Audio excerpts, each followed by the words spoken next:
What's going on, friends? It's your boy Will here. Today I want to talk about, should you be letting people get into your car with alcohol, that drink, that sippity sip, that liquor, or not? Now, basically, when you look at the rules that Lyft and Uber have put in place, they prohibit it. They say, no, we don't care what your city or your state laws are, because some cities and some states say, hey, we don't care if the passengers have an open container in the car.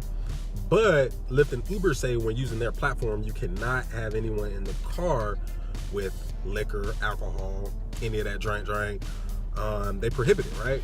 And you could possibly get your account deactivated or terminated for doing this if someone reports you. Now, I don't know who's going to report you. If the person who's drinking might report you, it might be somebody who works for the Lyft office who might just be like, you know what, I didn't like this person's attitude, I'm going to report them for letting me drink in their car, whatever. Now, what do?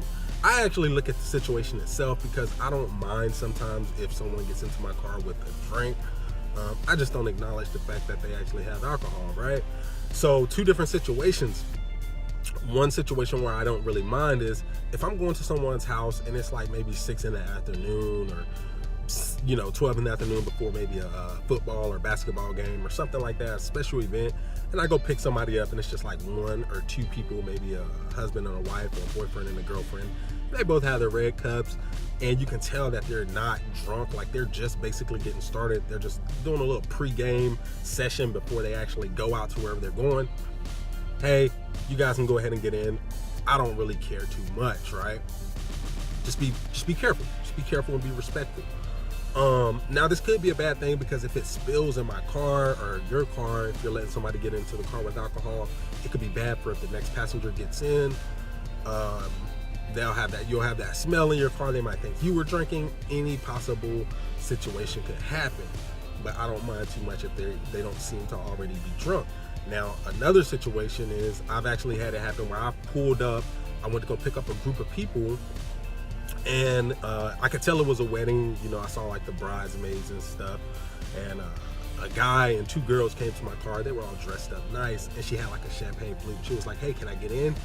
And I was like, nah, go ahead and finish that, and I'll take you guys where you need to go. She had no problem. She downed it, took the cup back, and they got in the car. Now, the reason I won't let them do that is because they've been at a wedding all day, and they've been drinking all day, so they're already a little tipsy, and the chances of them holding that cup still for the entire ride, unlikely. Another situation is if I have a full house, like a full car of people, and they try and have alcohol, no, because they're a little too close for comfort. Chances of them spilling it are a lot greater, and most people don't even care. They won't have the same respect when it's like a group of people most of the time.